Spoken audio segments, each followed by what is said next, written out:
Erik ten Hag prefers the Sheik Jassim Al Thani United takeover than that of Sir Jim Ratcliffe. Welcome to United Matters channel. How are you guys, and where you watching us from? Smash the like button, comment and share. If you're only watching us for the very first time, endeavor to subscribe to this channel so as not to miss out on stories that we do upload in here on a daily. Erik ten Hag spoke in parables yesterday ahead of the game that we're playing tonight, but he just went ahead to highlight on what kind of takeover he needs at Manchester United. Don't forget to subscribe to this channel, and let's see ourselves hit 13,000 subscribers before the end of this month. We are talking about Raphael Varane, a very huge injury boost of Raphael Varane, and maybe we are going to add a lot of beef to the stories that have been making rounds this morning, evening, and afternoon around Manchester United. So we are privileged to be alive because of the Lord, and we thank Lord for the gift of life. And whoever's watching in this channel, may Lord grant you more life.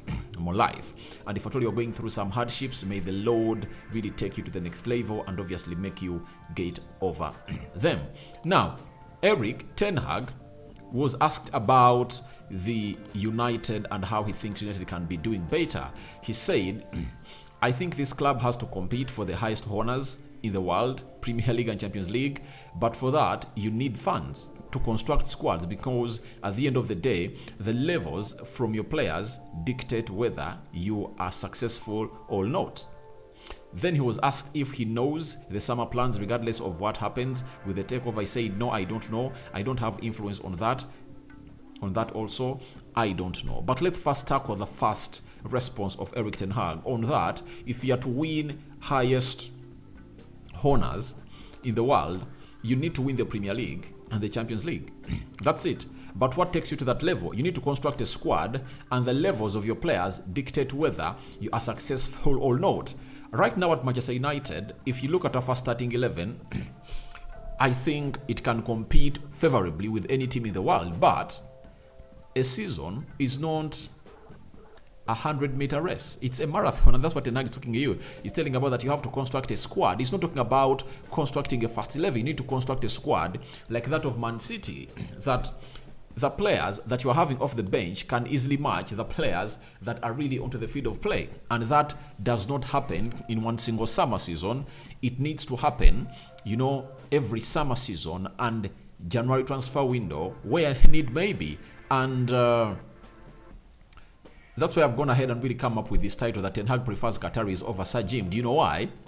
When you look at these two people that are interested in takeover Manchester United, that is Sir Jim and it is Sir Jim and it is Sir Jim and it is Sir Jim and Sheik Jassim Al Thani. They represent different models of taking over Manchester United. The model of Sir Jim Ratcliffe is to come in through and obviously buy us on debt. Remember, we already have a debt of £1 billion. He's going to buy us on debt. After buying us on debt, he will continue to really borrow money and inject in the club. Will that match the levels of what Ten Hag is talking about, constructing squads? No way. Then, when you look at Sheikh Jassim Al Thani and the Qataris, their plan or module is clear the debt, £1 billion debt that United is having, construct a new stadium, improve facilities, and even inject cash into the squad of Erik ten Hag. That's what Sheikh Jassim Al Thani is all about. If at all you are to weigh these two models that are presented to take over Manchester United and relate them to what Ten Hag is saying that needs to construct a squad and an investment is needed, obviously Ten Hag was speaking in parables, and he was just letting us know that all I want is the Qatari model to come in and take over Manchester, because they are coming in with more money, right? They are coming in with more investment, and they can really back Erik ten Hag to the levels that he wants. If you are to tell Erik ten Hag that which players would you want in the summer, he would only hint about world-class players. Jude Bellingham, Frenkie de Jong, Victor Osimhen, Moise Caicedo, McAllister, you get Julian Timber, players of that quality, But you can only go ahead to get players of that quality when you're having an owner who is willing to go on and really inject in cash. I understand rumors have been started to be traded that United can only spend £100 million this season, but that's minus sales. If we do sales, like we sell 7 players, we can get in these players back. We can get in more players back because we'll create a vacuum of really reducing the wage bill and obviously getting in money to spend. You understand? So if United can sell like 7 players and gather like £120 million, you add it on the £100 million, obviously you find yourself in a position of spending close to £250 million in the summer. That's it. And you can draw a very good plan of really paying off these transfers that every season or every year you can pay like £20 million, meaning that if at all you buy a player like Victor Osimhen at £120 million, you know, it will take you 6 seasons to really pay off that amount of money. You give him a contract like of 5 years, you understand? I think we can bypass that, because if at all Chelsea manipulated that, we can also find ways of manipulating it, provided we are having a person who has the money. So I think Ten Hag is just sending us a clear message that all he wants is the Qataris, because he knows how huge they can do. And when you look at how they've gone ahead to really get in the players like Mbappe, Messi, Neymar, at a team like PSG, you would want them to come out and really sit down with Erik Ten Hag and tell him that, please, which players do you want? Because I know Sheik Jassim Al-Thani won't really provide players that are not the first choice of Erik Ten Hag. He will work tooth and nail that in the first spell at Manchester United, he will have delivered the best that Erik Ten Hag wants, and he would want to give Erik Ten Hag the money that he wants to get in players that will see him win the Premier League, lift the Champions League too, because that's where you're supposed to be, and that's exactly what Ten Hag is hinting about. That to be at Manchester United, you need to find yourself in a position of really winning the Premier League and Champions League. And guys, we are like 4 players away from winning the Premier League and the Champions League. I believe we get a decent right-footed centre-back like Kim Min-jae, Julian Timber, which other is in the market, on the market that you are being linked to. I think those 2 are really better. Then you get a CDM like Caicedo, you know, that can play as a CDM, and a number 8 only the double pivot. Caicedo or Frankie de Jong. All right, you find yourself in a position of really being able to compete at high levels. Then you get in a world-class striker, Victor Osimhen, Harry Kane, Dusan Vlahovic, Goncalo Ramos, name it. You know, that squad will be just okay to compete, because you'll be looking at that squad and knowing that at least in every team, in every position, I'm having a player who can compete at the elite level. Even you get in another goalkeeper, that's the 4th player I had even forgotten. Dalo, Bisaka, they can compete. Luke Shaw, Malacia, they can compete. Varane, Kim Min-jae, all Julian Timber, they can compete for the right side of the central defense. Then Lisandro Martinez can compete with Luke Shaw for that position. Casemiro, Frankie de Jong, all Caicedo, they can compete for that position. Then you are having like Eriksson, Sabitzer, Donny van de Beek. You are having Bruno Fernandes, Fred into that midfield. I think that they can compete favorably on the elite level. Then you go to Marcus Rashford, Jadon Sancho, Alejandro Garnacho competing onto that side. Then you'll be having Anthony and Amad Diallo competing onto the right wing. Then Anton Martial and maybe Victor Osimhen competing for the center forward role of the club of Manchester United. At all costs, that squad can easily compete on either fronts. So, to me, I believe Ten Hag has gone ahead to speak in parables that all he needs is the Qatari takeover than the Sir Jim takeover, because he believes that the Sir Jim Ratcliffe's takeover might not give in a lot of money like it has always been. But he needs a sporting director that knows to do the job, that can recruit the talent that he wants. Secondly, we can have a little bit of what the Glazers can do for the club of Manchester United, because they've gone ahead to spend close to £1 billion in the last 10 years of their management. Ever since Alex Ferguson left, United have gone ahead to spend £1 billion. I believe if we are to keep Erik Ten Hag here at Manchester United, and we give him an investment of more 800 million pounds, because already 200 million pounds have been given to him.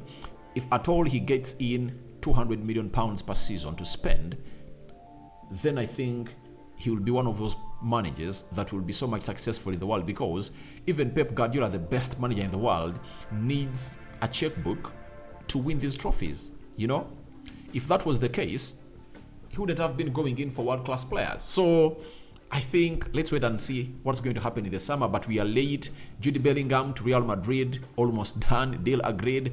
McAllister, Liverpool have gone ahead to present their proposal to the player, and they might soon agree on the deal, and McAllister might be a Liverpool player in this month of May or early June. So it shows you how teams are really taking this serious. So it shows you how slow this takeover is going to really reflect onto the season or the summer that we are going to have. Now, leaving that at that, Scott McTominay and Rafael Varane are some of the players that we've been missing out, especially Rafael Varane. And Eric Ten Hag has gone ahead to let us know that Rafa Varane is closer than Scott McTominay in this moment, but still for the coming 2 games, they are not available. I think it's too soon for Garnacho to be available. So for Rafael Varane, we still have some 2 weeks for him to return. And to me, I think the most important game that we want to see Rafael Varane play is the FA Cup finale, because we know how much he's going to be playing into that position better while playing with Luke Shaw. I think it will be Luke Shaw playing in the finale, and Dalot playing on the left back, and Bissaka playing on the right back. Now, if there is anything we can beg for, is for Eric Ten Hag to manage Rafael Varane very well. And I think when it comes to managing injuries, Eric Ten Hag has shown us that he's really one of those managers that is really good at doing that, because look at how he's managing Antoine Martial. He went ahead to give him starts in the game of Sevilla, Nottingham Forest, Sevilla away. Then we played Brighton in the semi-final. Then what he did was to really bench him for the game of Spurs, bench him for the game of which team we played? Was it Aston Villa? Yeah, for the game of Aston Villa on when did we play Aston Villa, guys? We played Aston Villa. When did we play Aston Villa, guys? Because that's the game that we last played over the week. I think it was on Sunday, right? On Sunday we played Aston Villa, and Martial just came on and played like 5 minutes. So I think he's managing him very well. So today I see him starting the match of Brighton, and he might start the next 2-3 games, and then he rests him like that, because Rashford sometimes leads the line. And I think when Varane comes back, he will really find means of really resting him. And I think the most important bit of it all is to stop City from winning the FA Cup, and that's the main reason as to why Ten Hag really wants Varane back. Now, Scott McTominay, I saw him post on his Instagram that he is really back, closer to return, and that means he might be back in 2 or 3 weeks from now. And for Varane, we've received that news in high regard. Reason being, he's a player that makes us better. I think if at all you partner even him with Lindelof, they can really put up a very good performance, because Lindelof is really playing well with Luke Shaw, and I think if at all you put Lindelof and Varane, they can have a very good centre-back partnership in the remaining games that we are left to play. But I think the most important game for me is that of Man City. After qualifying for the Champions League, I think we should put all our eyes onto that big game to stop Man City, because Man City are top of the table, and if they win all their games, they are going to lift it. If at all you are ready to reflect back on what they've been doing the previous seasons, then their trophy is already theirs. If they get Real Madrid out of their way next week, then they'll be in the finale to face AC Milan or Inter Milan. So you never know what's going to happen in the finale, but it looks like they are really attacking on all fronts and ticking all boxes of winning the treble. So we need to have our best shape of a team to face them in the finale. But Lisandro Martinez has been ruled out. He's not returning until the preseason of this year. Now, United is playing for Garnacho. I think Garnacho will play over the weekend, but I think the manager wants to really see him fired up for the remaining 3 games of the game, meaning that he'll be so much involved in the game of Wolverhampton Wanderers, Fulham, and the finale, according to me. Now, Erik ten Hag has gone ahead and really named a squad that's going to have to travel to Brighton to face them today. And we are having goalkeepers David De Gea, Botland, and Bishop. Defenders Bissaka, Dallo, Maguire, Lindero, Fluxio, Malacia, Brandon Williams. Then midfield Casemiro, Fred, Eriksson, Sabitzer, Fernandes. Then the forwards include Anthony, Jadon Sancho, Anton Martial, Rashford, and Wout Weghorst. That is the squad of Manchester United that has gone to play against Brighton. A team that I believe can get a result. That's it. 100% believe we can get a result. And if at all we get a draw out Brighton, it won't be bad, but 3 points will be better, because I think we'll be into that level of really knocking onto the door, of really putting a cap to the fourth spot of the league. As Liverpool wins, we need also to win, because we don't want to really play on pressure. Although we're having 3 games left at Old Trafford, and if at all we win them, we'll find ourselves in a position of really lifting or going to the Champions League. But I think we shouldn't really be complacent in such games. Your reactions to Erik ten Hag preferring Qataris over Sir Jim Ratcliffe are welcome in the comment section below. Tell me your thoughts about Raphael Varane.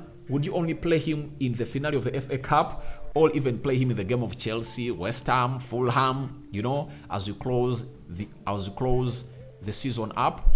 And the squad that Erik ten Hag is going to name to face Brighton today down in the English Premier League. I cover you all in the precious blood of Jesus Christ. May the living true God lead your way. I'm out, my mates.